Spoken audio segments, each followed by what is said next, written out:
नमस्कार दोस्तों, आपका स्वागत है आपके अपने चैनल स्टडी वाइन्स ऑफिशियल पर। तो आज की इस वीडियो में हम पॉलिटी का इम्पोर्टेंट टॉपिक सुप्रीम कोर्ट के बारे में पढ़ेंगे। ये सभी परीक्षाओं के लिए बहुत ही इम्पोर्टेंट टॉपिक है। तो आज की इस वीडियो में हम सुप्रीम कोर्ट से संबंधित जितने भी महत्वपूर्ण अनुच्छेद हैं सबके बारे में पढ़ेंगे। उसके बाद हम इस वीडियो से रिलेटेड यानी कि सुप्रीम कोर्ट से रिलेटेड जो भी प्रीवियस ईयर क्वेश्चन पूछे गए हैं उसको भी लास्ट में कवर करेंगे। तो पहले हम टॉपिक को अच्छे से पढ़ेंगे और लास्ट में प्रीवियस ईयर क्वेश्चन करेंगे। तो चलिए बिना देरी किए हुए वीडियो को शुरू करते हैं। तो चलिए वीडियो की शुरुआत करते हैं। तो सुप्रीम कोर्ट को ही हिंदी में सर्वोच्च न्यायालय और उच्चतम न्यायालय कहा जाता है। तो संविधान के भाग 5 में अनुच्छेद 124 से लेकर अनुच्छेद 147 तक सर्वोच्च न्यायालय का वर्णन है। तो याद रखिएगा, संविधान के भाग 5 में है और अनुच्छेद 124 से लेकर अनुच्छेद 147 तक। तो ये सभी अनुच्छेद आपको नहीं पढ़ने। इसमें से जो महत्वपूर्ण अनुच्छेद हैं जहाँ से प्रश्न बनते हैं उनके बारे में हम पढ़ेंगे। तो चलिए आगे देखते हैं। तो सबसे पहले देखते हैं अनुच्छेद 124। यही सबसे इम्पोर्टेंट अनुच्छेद है सुप्रीम कोर्ट का, क्योंकि अनुच्छेद 124 में ही सर्वोच्च न्यायालय के गठन के बारे में बताया गया है। इसी में न्यायाधीशों की नियुक्ति, उनकी योग्यताएं, उन्हें अपने पद से हटाना कैसे है, सब अनुच्छेद 124 में ही है। इसीलिए ये इम्पोर्टेंट है। तो सबसे पहले देखते हैं अनुच्छेद 124 में क्या है, सर्वोच्च न्यायालय के गठन संबंधी प्रावधान। तो इस अनुच्छेद के तहत भारतीय संविधान में कहा गया है कि भारत का एक सर्वोच्च न्यायालय होगा, यानी कि एक सुप्रीम कोर्ट होगा, जिसमें एक मुख्य न्यायाधीश होंगे यानी कि चीफ जस्टिस ऑफ इंडिया होंगे, तथा 7 से अधिक अन्य न्यायाधीश नहीं हो सकते। ये हमारे मूल संविधान में कहा गया है। पर साथ ही साथ ये भी कहा गया था कि संसद को कानून बनाकर न्यायाधीशों की संख्या बढ़ाने का अधिकार है। जैसा कि आपने देखा होगा, अब 8 न्यायाधीश नहीं हैं, अब टोटल 34 न्यायाधीश हैं, क्योंकि समय समय पर संसद ने कानून बनाकर न्यायाधीशों की संख्या बढ़ाई है। तो मूल संविधान में क्या कहा गया था, ये इंपॉर्टेंट है। उसमें कहा गया था कि 7 अन्य न्यायाधीश होंगे तथा एक मुख्य न्यायाधीश होंगे, जिसको मिलाकर टोटल 8 न्यायाधीश होंगे। ये मूल संविधान में कहा गया था। पर वर्तमान में देखा जाए तो अभी 34 न्यायाधीश हैं टोटल, जिसमें से 33 अन्य न्यायाधीश हैं और एक मुख्य न्यायाधीश हैं, जिन्हें चीफ जस्टिस ऑफ इंडिया कहा जाता है। तो वर्तमान में चीफ जस्टिस ऑफ इंडिया कौन है, एन.वी. रमन्ना हैं।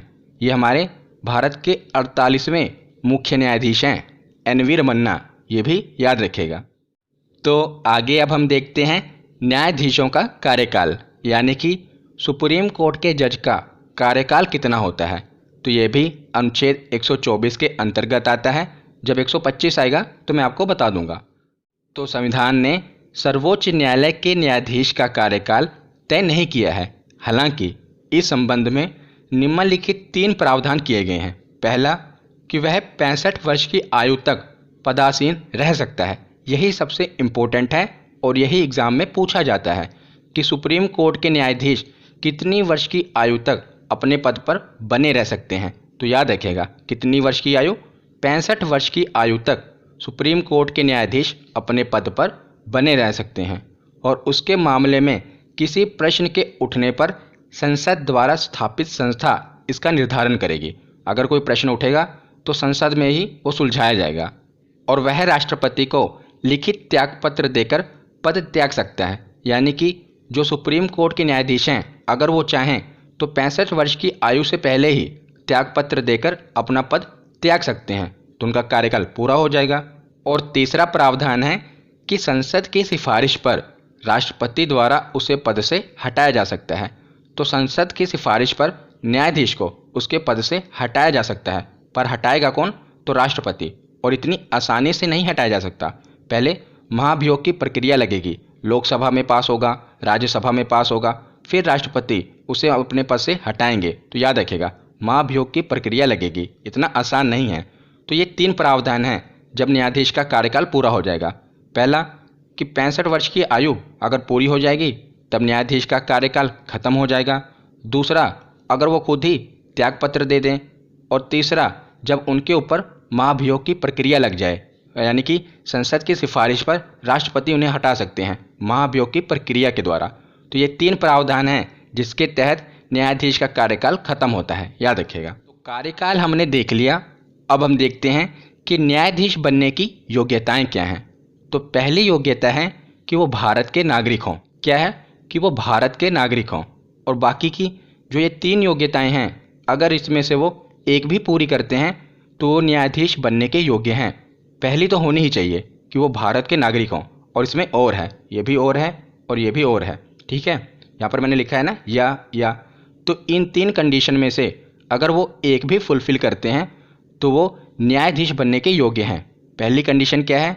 कि वो किसी हाई कोर्ट में कम से कम पिछले 5 वर्षों से न्यायाधीश हों। यानी कि अगर उन्हें सुप्रीम कोर्ट का न्यायाधीश बनना है तो उससे पहले किसी भी हाई कोर्ट में कम से कम 5 वर्षों तक वो जज रह चुके हों, तब वो न्यायाधीश बनने के योग्य हैं सुप्रीम कोर्ट के। और दूसरी कंडीशन क्या है? कि किसी हाई कोर्ट में कम से कम 10 वर्षों तक उन्होंने वकालत की हो। या तो वो हाई कोर्ट में 5 वर्षों तक जज रहे हों, या किसी भी हाई कोर्ट में कम से कम 10 वर्षों तक वकालत की हो, तब भी वो बन सकते हैं। और तीसरी कंडीशन क्या है? कि अगर वो ऊपर वाली 2 कंडीशन फुलफिल नहीं कर पाते तो तीसरी कंडीशन है कि राष्ट्रपति की नज़र में वो कानून के अच्छे जानकार हों। पर आज तक ये जो तीसरी कंडीशन है कि राष्ट्रपति की नज़र में कानून का अच्छा जानकार हो, इस प्रावधान के तहत सुप्रीम कोर्ट का कोई भी न्यायाधीश नहीं बना। हरदम जो भी सुप्रीम कोर्ट के न्यायाधीश बनते हैं वो ज़्यादातर ये जो ऊपर वाली 2 कंडीशन हैं इनमें से एक फुलफिल करके बनते हैं। तो क्या क्या हो गया? वो भारत के नागरिक हों, ये तो होने ही चाहिए। और बाकी की जो ये 3 प्रावधान हैं इनमें से एक पूरा होना चाहिए। या तो वो हाई कोर्ट में 5 साल तक जज रह चुके हों, या हाई कोर्ट में 10 साल तक वकालत की हो, या राष्ट्रपति की नज़र में कानून के अच्छे जानकार हों, याद रखिएगा। तो न्यायाधीशों की योग्यताओं के बाद अब हम पढ़ते हैं कि न्यायाधीशों की नियुक्ति कैसे होती है। ये इंपॉर्टेंट है। हमने पीछे देख लिया कि उनमें एलिजिबिलिटी क्या होनी चाहिए। अब हम देखते हैं कि उनकी अपॉइंटमेंट कैसे होती है। तो न्यायाधीशों की नियुक्ति राष्ट्रपति के द्वारा की जाती है। बहुत ही इंपॉर्टेंट है। किसके द्वारा की जाती है? तो राष्ट्रपति के द्वारा की जाती है। चाहे नियुक्ति हो तो वो भी राष्ट्रपति के द्वारा की जाती है। अगर वो उन्हें शपथ दिलानी है तो वो भी राष्ट्रपति ही दिलाते हैं। अगर उन्हें अपना कोई त्यागपत्र देना है तो वो भी राष्ट्रपति को ही देते हैं। तो नियुक्ति, शपथ और त्यागपत्र तीनों राष्ट्रपति के द्वारा ही हैं, याद रखिएगा। तो न्यायाधीशों की नियुक्ति राष्ट्रपति के द्वारा की जाती है, पर किसके परामर्श पर की जाती है, किसके सलाह पर की जाती है, यही इंपॉर्टेंट है। तो हो सकता है कि आपने पढ़ा हो कि न्यायाधीशों की नियुक्ति सुप्रीम कोर्ट के मुख्य न्यायाधीश और हाई कोर्ट के मुख्य न्यायाधीश की सलाह पर की जाती हो। पर याद रखेगा, वर्तमान में देखा जाए तो जो न्यायाधीश हैं इनकी नियुक्ति कोलेजियम की सहायता से, यानी कि कोलेजियम की सलाह पर की जाती है। वो मैं भी आपको बताऊंगा। तो देखिए, 1950 से लेकर 1993 तक राष्ट्रपति के द्वारा जो ये नियुक्ति की जाती थी न्यायाधीश की, ये मंत्रिपरिषद के सलाह पर की जाती थी। तो सरकार का डायरेक्ट हस्तक्षेप था हमारी न्यायपालिका पर, तो ये गलत था। तो इसीलिए 1993 से वर्तमान तक अब कैसे की जाती है न्यायाधीशों की नियुक्ति? तो याद रखिएगा, राष्ट्रपति के द्वारा कोलेजियम की सलाह पर न्यायाधीशों की नियुक्ति अब की जाती है। ये कोलेजियम जो शब्द है इसको ध्यान में रखिएगा। अगर आपसे अब पूछा जाए कि न्यायाधीशों की नियुक्ति किसके परामर्श पर की जाती है, तो कोलेजियम के परामर्श पर की जाती है। किसके द्वारा की जाती है? तो राष्ट्रपति के द्वारा की जाती है। तो जो ये कोलेजियम है ये न्यायाधीशों का नाम सजेस्ट करते हैं राष्ट्रपति को, तो राष्ट्रपति उन्हें शपथ ग्रहण करा देते हैं। तो शपथ जो ग्रहण कराते हैं, यानी कि जो नियुक्ति कराते हैं, वो राष्ट्रपति कराते हैं, पर कोलेजियम की परामर्श पर। तो ये कोलेजियम क्या है? तो कोलेजियम आप ऐसे मानिए कि ये एक प्रकार की कमेटी है जो न्यायाधीशों का नाम सजेस्ट करती है। तो इस कमेटी के मेंबर कौन होते हैं? तो एक हमारे मुख्य न्यायाधीश चीफ जस्टिस ऑफ इंडिया जो वर्तमान में एन वी रमन्ना हैं, और बाकी के 4 जो सुप्रीम कोर्ट के अन्य न्यायाधीश होते हैं उनमें से चुने जाते हैं। तो एक मुख्य न्यायाधीश और 4 अन्य न्यायाधीश, टोटल 5 न्यायाधीश होते हैं कोलेजियम में, और यही सुप्रीम कोर्ट के न्यायाधीशों का नाम सजेस्ट करते हैं राष्ट्रपति को। तो याद रखिएगा, 1950 से लेकर 93 तक मंत्रिपरिषद के सलाह पर होता था काम, पर अब वर्तमान में 1993 से लेकर अभी तक कोलेजियम के सलाह पर न्यायाधीशों की नियुक्ति की जाती है। ये इंपॉर्टेंट है, याद रखिएगा। अब हम आगे देखते हैं। तो न्यायाधीशों की नियुक्ति हमने देख ली। अब हम देखते हैं कि चीफ जस्टिस ऑफ इंडिया यानी कि जो मुख्य न्यायाधीश हैं इनकी नियुक्ति कैसे होती है। तो 33 न्यायाधीश हैं और एक मुख्य न्यायाधीश हैं। तो जो 33 न्यायाधीश हैं इनकी नियुक्ति कोलेजियम की सलाह पर होती है। बचे एक मुख्य न्यायाधीश, इनकी नियुक्ति कैसे होती है, अब हम वो देखते हैं। तो मुख्य न्यायाधीश की नियुक्ति का उल्लेख संविधान में नहीं है। ये याद रखिएगा कि जो मुख्य न्यायाधीश हैं इनकी नियुक्ति कैसे होगी, इसका उल्लेख संविधान में नहीं है। पर परंपरा क्या चली आ रही है कि जो राष्ट्रपति हैं इनके द्वारा जो सुप्रीम कोर्ट के सबसे वरिष्ठ न्यायाधीश हैं, जो सुप्रीम कोर्ट के सबसे सीनियर न्यायाधीश हैं, उनको मुख्य न्यायाधीश बना दिया जाता है। ये परंपरा चली आ रही है। याद रखिएगा कि जो सुप्रीम कोर्ट के सबसे सीनियर जज हैं उन्हीं को चीफ जस्टिस ऑफ इंडिया बना दिया जाता है। पर इस परंपरा का 2 बार उल्लंघन हुआ है, यानी कि 2 बार ऐसा हुआ है कि जो सीनियर जज हैं उन्हें चीफ जस्टिस ऑफ इंडिया नहीं बनाया गया। तो ये देख लीजिए कि पहले अजीत नाथ रे 1973 में जब इंदिरा गांधी की सरकार थी, इनसे ऊपर 3 सीनियर जज थे पर उन्हें चीफ जस्टिस ऑफ इंडिया नहीं बनाया गया, इन्हें बना दिया गया अजीत नाथ रे को। और दूसरा केस है हमीदुल्ला बेग 1977 में। तो ये भी सीनियर नहीं थे अपने समय में, पर इन्हें भी सुप्रीम कोर्ट का मुख्य न्यायाधीश बना दिया गया। तो ये 2 बार परंपरा का उल्लंघन हुआ है, याद रखेगा, अजीत नाथ रे और हमीदुल्ला बेग। और साथ में कुछ इंपॉर्टेंट पॉइंट हैं, ये भी याद रखेगा, पूछे जाते हैं कि सबसे लंबे समय तक मुख्य न्यायाधीश कौन रहे हैं, चीफ जस्टिस ऑफ इंडिया कौन रहे हैं। तो वाई.वी. चंद्रचूड़ ये सबसे लंबे समय तक भारत के मुख्य न्यायाधीश रहे हैं, 2696 दिन तक। और सबसे कम समय तक कौन रहे हैं, तो कमल नारायण सिंह मात्र 17 दिन तक ये भारत के मुख्य न्यायाधीश रहे हैं। तो ये दोनों नाम याद रखेगा, सबसे लंबे समय तक चंद्रचूड़ और सबसे कम समय तक नारायण सिंह, याद रखेगा। तो हमने न्यायाधीशों की योग्यताएं देख ली, उनकी नियुक्ति देख ली, उसके बाद देख लिया कि उनको राष्ट्रपति शपथ दिलाते हैं। अब हम देखते हैं कि न्यायाधीशों को उनके पद से हटाया कैसे जा सकता है। इसे महाभियोग की प्रक्रिया कहते हैं। वो देखते हैं कि न्यायाधीशों को हटाने की प्रक्रिया। तो न्यायाधीशों को 2 ही कंडीशन में उनके पद से हटाया जा सकता है। एक है कदाचार, जिसे मिसबिहेवियर कहते हैं, और दूसरा है अक्षमता, इनकैपेसिटी। तो कदाचार और अक्षमता के आरोप में इन्हें अपने पद से हटाया जा सकता है। तो कदाचार में ही संविधान का उल्लंघन आ जाता है कि अगर वो संविधान को नहीं मानेंगे तो वो भी कदाचार में आ जाता है। तो कदाचार और अक्षमता के आरोप में इन्हें पद से हटाने के लिए प्रस्ताव लाया जाता है। हटा नहीं दिया जाएगा, पहले प्रस्ताव लाया जाएगा। तो क्या क्या प्रक्रिया होती है वो हम देखते हैं। तो सबसे पहले है कि न्यायाधीशों को हटाने का प्रस्ताव किसी भी सदन में लाया जा सकता है। ये कोई बाध्य नहीं है कि पहले लोकसभा में ही इस प्रस्ताव को लाया जाए, किसी भी सदन में लाया जा सकता है। पर यह याद रखिएगा कि अगर प्रस्ताव सबसे पहले लोकसभा में लाया गया है तो कम से कम लोकसभा के 100 सदस्य इसके समर्थन में होने चाहिए। ये नहीं कि किसी की भी मर्जी चली, किसी भी सदस्य की, और न्यायाधीश को हटाने का प्रस्ताव पेश कर दिया गया। नहीं, अगर वो लोकसभा में लाया जाएगा तो कम से कम 100 सदस्य इसके समर्थन में होने चाहिए। पर अगर यही प्रस्ताव सबसे पहले राज्यसभा में लाया जाए तो कम से कम 50 सदस्यों का समर्थन चाहिए। ये दोनों पॉइंट याद रखिएगा कि अगर प्रस्ताव लोकसभा में लाया गया तो कम से कम 100 सदस्यों का समर्थन, अगर राज्यसभा में लाया जाए तो कम से कम 50 सदस्यों का समर्थन जरूरी है। अगर ये समर्थन भी मिल गया फिर तो समर्थन मिल जाने के बाद संबंधित सदन के अध्यक्ष द्वारा आरोपों की जांच करवाई जाएगी। यानी कि संबंधित सदन का मतलब जहां सबसे पहले ये प्रस्ताव पास किया गया, जिस सदन में, उसके अध्यक्ष के द्वारा पहले न्यायाधीश पे जो आरोप लगे हैं उनकी जांच करवाई जाएगी। फिर जांच के बाद संसद में इस पर चर्चा होगी, इस पर बहस होगी। और याद रखेगा, चर्चा होने से कम 14 दिन पहले संबंधित न्यायाधीश को सूचित करना आवश्यक है। ये इंपॉर्टेंट है कि संसद में बहस चले, इसे 14 दिन पहले जिस न्यायाधीश पर आरोप लगे हैं उसको नोटिस दिया जाएगा ताकि वो अपनी बेगुनाही का सबूत दे सके। उसके बाद दोनों सदनों में यदि 2/3 बहुमत से ये पास हो गया कि इस न्यायाधीश को हटाना है, अगर पहले लोकसभा में ये प्रस्ताव गया है तो वहाँ से भी 2/3 बहुमत से पास हो जाए, उसके बाद राज्यसभा में भी 2/3 बहुमत से पास हो जाए, तो उसके बाद इस प्रस्ताव को राष्ट्रपति के पास भेज दिया जाएगा और राष्ट्रपति इस पर हस्ताक्षर कर देंगे।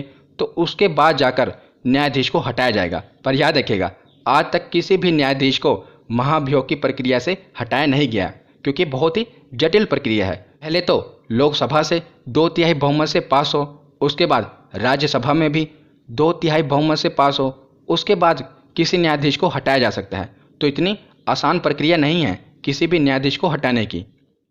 तो जैसा कि पीछे हमने पूरी प्रक्रिया देख ली और मैंने आपको बताया कि अभी तक सर्वोच्च न्यायालय के किसी भी न्यायाधीश पर महाभियोग लगाकर हटाया नहीं गया है। हाँ, इसकी कोशिश जरूर की गई है पर किसी को हटाया नहीं गया। तो कोशिश की गई है वो भी देख लेते हैं कि सबसे पहले वी रामास्वामी एक जज थे सुप्रीम कोर्ट के। ये एकमात्र न्यायाधीश हैं जिन्हें हटाने के लिए लोकसभा में प्रस्ताव लाया गया, मगर यह प्रस्ताव पारित ही नहीं हो पाया। लोकसभा में लाया तो गया पर प्रस्ताव पारित नहीं हो पाया, तो इन्हें भी हटाया नहीं गया। और दूसरा केस है दीपक मिश्रा।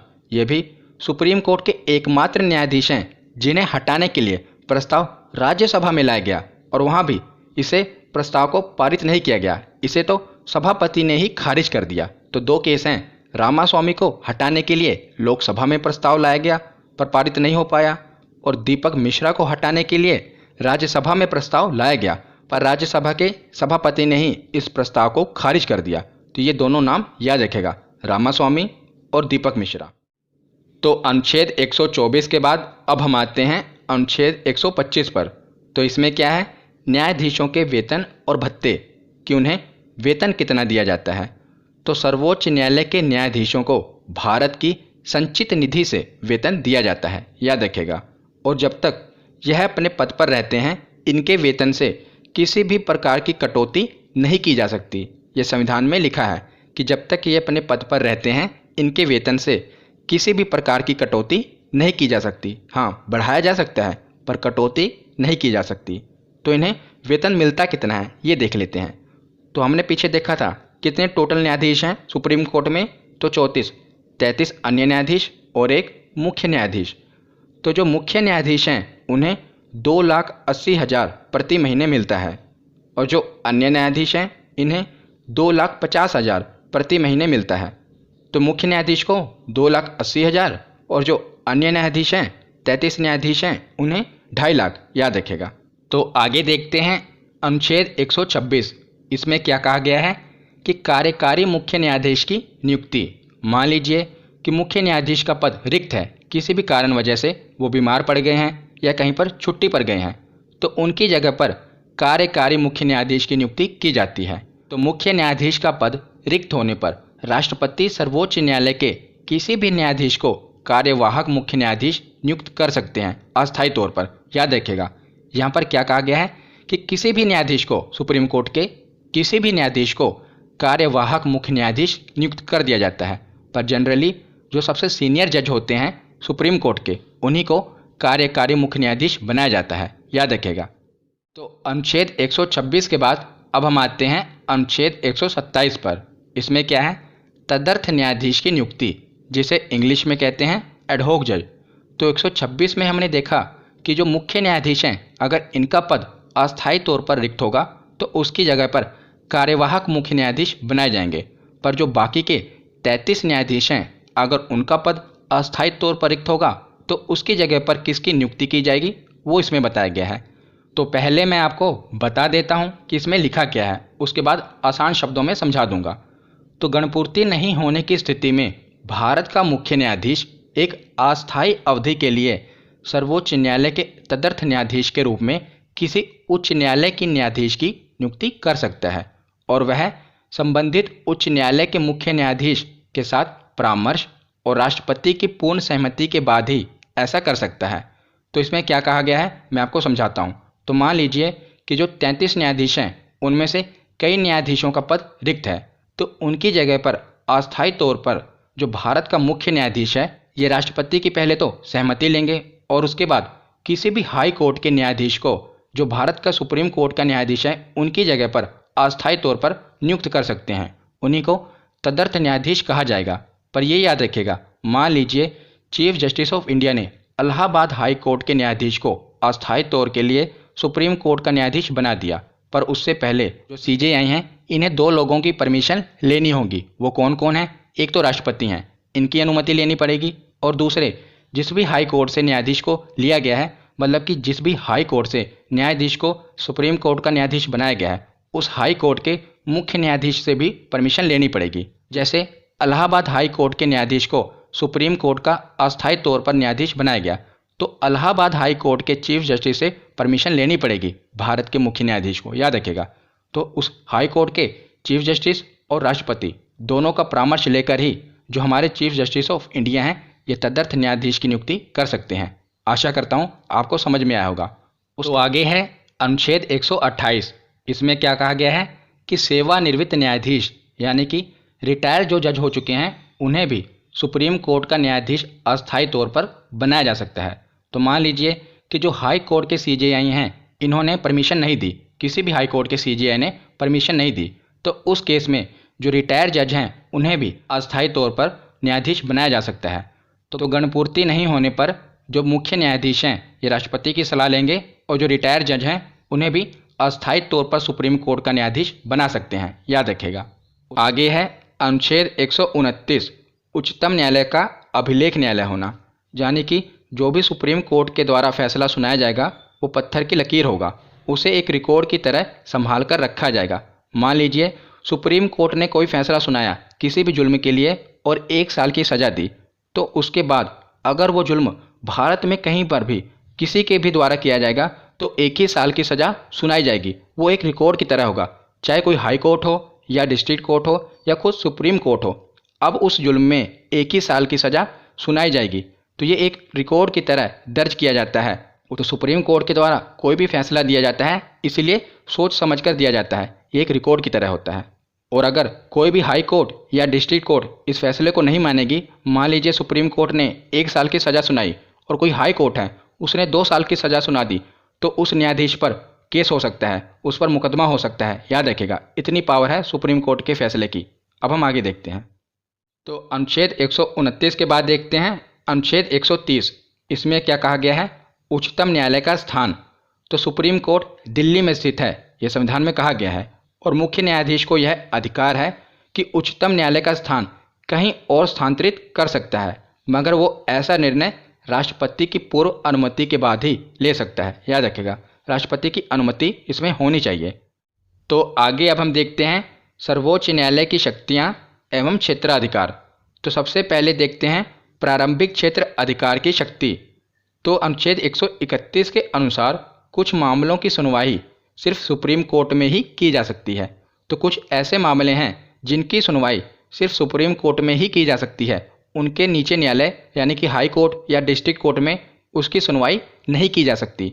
तो मैंने आपको मौलिक अधिकारों वाली वीडियो में बताया था कि अगर आपके मौलिक अधिकारों का हनन होता है तो आप डायरेक्ट सुप्रीम कोर्ट जा सकते हैं, पर वहाँ पर आपको ऑप्शन था कि आप सुप्रीम कोर्ट भी जा सकते हैं और हाई कोर्ट भी जा सकते हैं। पर कुछ ऐसे मामले हैं जो अनुच्छेद 131 में बताए गए हैं जिनकी सुनवाई सिर्फ सुप्रीम कोर्ट में ही की जा सकती है, उससे नीचे कोई भी न्यायालय में नहीं सुनवाई हो सकती। तो कौन कौन से मामले हैं जो अनुच्छेद 131 में दिए गए हैं वो देख लेते हैं। तो 3 प्रकार के मामले हैं जो इसमें बताए गए हैं। पहला, अगर किसी राज्य का दूसरे राज्य से विवाद हो जाए, मान लीजिए पंजाब का और हरियाणा का आपस में विवाद हो जाए तो वो मामला डायरेक्ट सुप्रीम कोर्ट में जाएगा। दूसरा, अगर सेंटर का स्टेट के साथ विवाद हो जाए, यानी कि केंद्र सरकार का केंद्र का राज्य के साथ विवाद हो जाए, तो वो मामला भी सुप्रीम कोर्ट में जाएगा। और तीसरा केस है जब केंद्र और कुछ राज्य आपस में गुट बना लें और जो अन्य राज्य हैं ये आपस में गुट बना लें और उनके बीच में विवाद हो जाए। जैसा मैं आपको बताता हूँ एग्जाम्पल की सहायता से। तो अभी केंद्र में किसकी सरकार है? तो बीजेपी की। मान लीजिए बीजेपी कोई कानून लेकर आई तो जो बीजेपी शासित राज्य हैं वो तो उसे मान लेंगे, वो तो सेंटर के साथ आ जाएंगे, पर बाकी के जो राज्य हैं जहाँ पर बीजेपी का शासन नहीं है वो राज्य अलग हो जाएंगे। तो इसी प्रकार केंद्र और राज्य जब एक गुट बना लें और बाकी के राज्य अलग हो जाएं और इनके बीच कोई विवाद हो जाए तो वो भी सुप्रीम कोर्ट में ही मामला जाएगा, याद रखेगा। तो ये तीनों कंडीशन याद रखेगा। अब हम आगे देखते हैं। आगे हम देखते हैं अपीलीय अधिकार। तो अनुच्छेद 132 के अंतर्गत देश का सबसे बड़ा अपीलीय न्यायालय सर्वोच्च न्यायालय है। आप सर्वोच्च न्यायालय जा सकते हैं और वहाँ पर अपील कर सकते हैं, पर पहले आपको डिस्ट्रिक्ट कोर्ट में जाना पड़ेगा। उसके बाद हाई कोर्ट और उसके बाद सुप्रीम कोर्ट आप जा सकते हैं। इसे भारत के सभी उच्च न्यायालय के निर्णयों के विरुद्ध अपील सुनने का अधिकार है। मान लीजिए हाई कोर्ट ने आपको दोषी साबित कर दिया, पर अगर आपको सुप्रीम कोर्ट निर्दोष साबित कर देता है तो सभी न्यायालयों को इसको मानना पड़ेगा। और इसके अंतर्गत 3 प्रकरण आते हैं। कोई संवैधानिक मामला हो तब भी आप सुप्रीम कोर्ट में अपील कर सकते हैं, कोई दीवानी मामला हो यानी कि पैसे से संबंधित हो, संपत्ति से संबंधित हो, तब भी आप सुप्रीम कोर्ट में अपील कर सकते हैं, कोई फौजदारी मामला हो यानी कि मारपीट झगड़ा इससे संबंधित कोई मामला हो तब भी आप सुप्रीम कोर्ट में अपील कर सकते हैं। तो सुप्रीम कोर्ट को अपीलीय अधिकार है, यानी कि आप सुप्रीम कोर्ट में कोई भी अपील कर सकते हैं किसी भी न्यायालय के विरुद्ध, याद रखिएगा। तो आगे देखते हैं पुनर्विचार संबंधित क्षेत्राधिकार, अनुच्छेद 137। तो बाकी के जो अनुच्छेद हैं वो इतने इंपॉर्टेंट नहीं हैं, जैसे कि 133 में क्या है, दीवानी मुकदमे, 134 में क्या है, फौजदारी मुकदमे। तो ये आपको इतना पढ़ने नहीं है, जो इम्पोर्टेंट है जो एग्जाम में पूछे जाएंगे मैं आपको वही बता रहा हूँ। अनुच्छेद 137 के अनुसार सर्वोच्च न्यायालय को यह अधिकार प्राप्त है कि वह समय द्वारा दिए गए आदेशों या निर्णयों पर पुनर्विचार कर सकता है तथा यदि उचित समझे तो उसमें परिवर्तन भी कर सकता है। तो सुप्रीम कोर्ट को यह अधिकार है कि मान लीजिए उसने कोई फैसला सुना दिया तो वह अपने फैसले को बदल सकता है, उस पर पुनर्विचार कर सकता है। ये अनुच्छेद 137 में कहा गया है, याद रखिएगा। तो आगे अब हम देखते हैं रिट अधिकारिता। तो रिट क्या होती है ये मैंने आपको मौलिक अधिकारों वाली वीडियो में विस्तार से बताया था। वहाँ पर मैंने आपको उदाहरण लेकर समझाया था कि सुप्रीम कोर्ट 5 प्रकार की रिट जारी करता है। अगर आपने वो वीडियो नहीं देखी तो ज़रूर देख लेना, मौलिक अधिकारों वाली वीडियो, वहाँ पर मैंने समझाया हुआ है। तो वहाँ पर मैंने आपको बताया था कि अगर आपके मौलिक अधिकारों का हनन होता है तो आप सुप्रीम कोर्ट जा सकते हैं और सुप्रीम कोर्ट इसके खिलाफ रिट जारी कर सकता है। तो वहाँ पर आप देख लेना। तो हम देखते हैं कि अनुच्छेद 139 के अनुसार संसद सुप्रीम कोर्ट को मौलिक अधिकारों के अलावा भी अन्य मामलों में रिट जारी करने का अधिकार प्रदान कर सकती है। तो हमने पढ़ा था कि अगर मौलिक अधिकारों का हनन होता है तो सुप्रीम कोर्ट रिट जारी कर सकता है, पर मौलिक अधिकारों के अलावा भी अगर संसद कोई कानून बना दे तो उस केस में भी सुप्रीम कोर्ट रिट जारी कर सकता है। ये इसमें कहा गया है, याद रखेगा। और मौलिक अधिकार वाली वीडियो जरूर देख लेना, वहाँ पर मैंने सभी रिट बताए हुए हैं। उसके बाद देखते हैं सलाहकार क्षेत्राधिकार। ये बहुत ही इंपॉर्टेंट है, याद रखिएगा। इसमें क्या कहा गया है, तो अनुच्छेद 143 के अनुसार राष्ट्रपति संवैधानिक मामलों में सुप्रीम कोर्ट से परामर्श ले सकते हैं, सुप्रीम कोर्ट से सलाह ले सकते हैं राष्ट्रपति। ये इसमें कहा गया है, बहुत ही इंपॉर्टेंट है, याद रखिएगा। पर जो सुप्रीम कोर्ट के द्वारा सलाह दी जाएगी इसको मानने के लिए राष्ट्रपति बाध्य नहीं है, वो चाहे तो माने चाहे तो ना माने। पर अनुच्छेद 143 उन्हें ये पावर देता है कि वो सुप्रीम कोर्ट से परामर्श ले सकते हैं, पर उसको मानने के लिए वो बाध्य नहीं है। तो आगे हम कुछ महत्वपूर्ण तथ्य देख लेते हैं, उसके बाद हम प्रीवियस ईयर क्वेश्चन देखेंगे। तो भारत के किस मुख्य न्यायाधीश ने राष्ट्रपति के रूप में भी काम किया है? तो कौन से ऐसे न्यायाधीश हैं जो मुख्य न्यायाधीश भी रह चुके हैं और कार्यवाहक राष्ट्रपति भी बन चुके हैं? तो इनका नाम है मोहम्मद हिदायतुल्ला, याद रखिएगा। क्या नाम है? मोहम्मद हिदायतुल्ला। ये मुख्य न्यायाधीश भी रह चुके हैं और भारत के राष्ट्रपति भी रह चुके हैं। उसके बाद देखते हैं सुप्रीम कोर्ट की सबसे पहली महिला न्यायाधीश कौन थी? तो भारत में सुप्रीम कोर्ट की सबसे पहली महिला जज कौन बनी थी? यह है फातिमा बीबी। इनका नाम भी इम्पोर्टेंट है, याद रखिएगा। और याद रखिएगा कि आज तक भारत की कोई भी महिला मुख्य न्यायाधीश नहीं बनी है, यानी कि भारत में कोई भी महिला चीफ जस्टिस ऑफ इंडिया नहीं बनी। पर ये जो फातिमा बीबी हैं ये भारत की सबसे पहली सुप्रीम कोर्ट की महिला न्यायाधीश बनी थी, इसीलिए इंपॉर्टेंट है, याद रखिएगा। अब हम प्रीवियस ईयर क्वेश्चन देखते हैं। तो टॉपिक हमने पढ़ लिया, अब हम देखते हैं कि हमारे कितने प्रश्न सही होते हैं। तो पहला प्रश्न है कि भारतीय संविधान के किन अनुच्छेदों में सुप्रीम कोर्ट से संबंधित प्रावधान देखने को मिलते हैं? तो सुप्रीम कोर्ट से संबंधित कौन कौन से अनुच्छेद हैं? तो अनुच्छेद 124 से लेकर अनुच्छेद 147 तक। अगर भाग पूछ लिया जाता तो भाग 5। अगला प्रश्न है कि सर्वोच्च न्यायालय के मुख्य न्यायाधीश के पद पर सर्वाधिक लंबी अवधि तक कौन पदस्थ रहे हैं? तो सबसे ज़्यादा लंबे समय तक कौन सीजेआई रहे हैं भारत के? Chief justice of India. तो मैंने आपको बताया था इनका नाम क्या है, वाई.वी. चंद्रचूड़। अगर सबसे कम समय के लिए पूछा जाता तो कमल नारायण सिंह, वो मात्र 17 दिन रहे थे, और सबसे अधिक समय वाई.वी. चंद्रचूड़, याद रखिएगा। तो अगला प्रश्न है कि सर्वोच्च न्यायालय के मुख्य न्यायाधीश की नियुक्ति कौन करता है? तो चीफ जस्टिस ऑफ इंडिया की नियुक्ति कौन करता है? हमने पढ़ लिया था, राष्ट्रपति करते हैं। उन्हें शपथ भी राष्ट्रपति ही दिलाते हैं।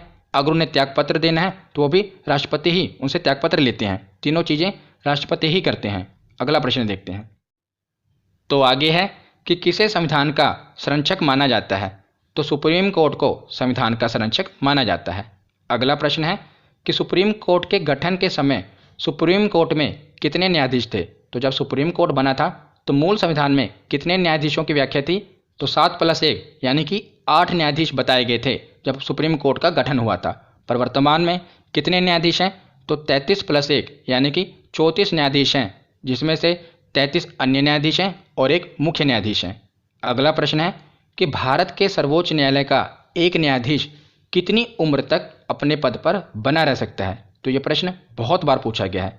तो कितनी उम्र तक वो अपने पद पर बना रह सकता है? हमने पीछे पढ़ा था 65 वर्ष की आयु तक सर्वोच्च न्यायालय का न्यायाधीश अपने पद पर बना रह सकता है। अगला प्रश्न है कि उच्चतम न्यायालय के न्यायाधीशों की संख्या में वृद्धि करने की शक्ति किसके पास है? तो संसद के पास। हमने अनुच्छेद 124 में पढ़ा था कि मूल संविधान में बताया गया था कि 7+1 न्यायाधीश होंगे, पर संसद को अधिकार होगा कि वो इनकी संख्या में वृद्धि कर सकते हैं। और वर्तमान में देखा जाए तो 33+1 34 न्यायाधीश हैं। अगला प्रश्न है कि सर्वोच्च न्यायालय में न्यायाधीश नियुक्त होने के लिए व्यक्ति को कम से कम कितने वर्षों तक उच्च न्यायालय का एडवोकेट होना चाहिए? तो हमने पढ़ा था कितने वर्षों तक? 10 वर्षों तक वकालत की हो या 5 वर्षों तक जज रहा हो। अगला प्रश्न है कि निम्नलिखित में से उच्चतम न्यायालय की सबसे पहली महिला न्यायाधीश कौन थी? तो इनका नाम क्या था? फातिमा बीबी। ये सुप्रीम कोर्ट की सबसे पहली महिला जज बनी थी, याद रखिएगा। तो अगला प्रश्न है कि सर्वोच्च न्यायालय के न्यायाधीश भारत के राष्ट्रपति द्वारा हटाए जाते हैं। तो कब हटाए जाते हैं? संसद में महाभियोग प्रस्ताव पारित होने के बाद। तो जब संसद में महाभियोग का प्रस्ताव पारित हो जाएगा, वो हमने पढ़ लिया पीछे कि कैसे पारित होगा, तो उसके बाद राष्ट्रपति जो सर्वोच्च न्यायालय के न्यायाधीश हैं उनको अपने पद से हटा सकते हैं, याद रखिएगा। अगला प्रश्न देखते हैं कि अगर सुप्रीम कोर्ट के न्यायाधीशों को उनके पद से हटाना है तो लोकसभा में कितने सदस्यों द्वारा महाभियोग प्रस्ताव लाया जा सकता है? तो मैंने आपको बताया था कि अगर लोकसभा में प्रस्ताव पारित होगा तो कितने सदस्यों का समर्थन चाहिए? 100 सदस्यों का। अगर राज्यसभा में पारित होगा तो 50 सदस्यों का समर्थन चाहिए। तो आज का आखिरी प्रश्न देखते हैं कि किसके फैसले भारत के बाकी सभी न्यायालयों को मान्य होते हैं? तो बिना किसी शक के सुप्रीम कोर्ट के फैसले भारत के सभी न्यायालयों को मान्य पड़ते हैं। तो आज की ये वीडियो यहीं पर ख़त्म होती है। कैसी लगी ये वीडियो कमेंट सेक्शन में ज़रूर बताना। धन्यवाद।